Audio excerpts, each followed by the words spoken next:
Voici Marc Aurèle. Il fut autrefois empereur de Rome. Et pourquoi est-il encore célèbre aujourd'hui, 2000 ans plus tard? Marc est né en l'an 121 après JC, dans une importante famille de Rome.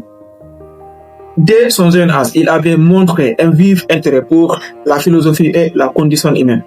Malgré qu'il n'avait que 19 ans lorsqu'il est devenu consul, la deuxième fonction la plus puissante de Rome après celle de l'empereur, Marc est toujours resté humble et se consacra à la philosophie.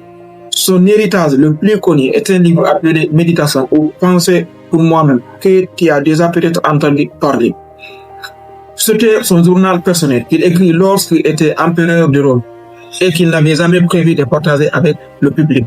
Après sa mort, le livre est peu à peu devenu public et est encore populaire aujourd'hui.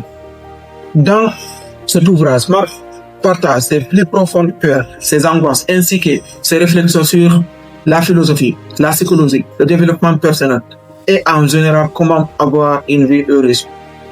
À cette époque, Marc était l'homme le plus puissant du monde et pouvait obtenir tout ce qu'il voulait. Pourtant, dans Méditation, il écrit « The happiness of your life depends upon the quality of your thoughts ». Le bonheur de ta vie dépend de la qualité de tes pensées. Marc nous rappelle l'importance de l'humilité et que trouver la paix intérieure est le meilleur chemin vers le bonheur et non la recherche du gloire, du pouvoir, du statut ou de la richesse. Si tu veux encore explorer de plus les écrits de Marc Aurèle sur la philosophie, le stoïcisme, le développement personnel et en général comment avoir une vie heureuse, alors abonne-toi.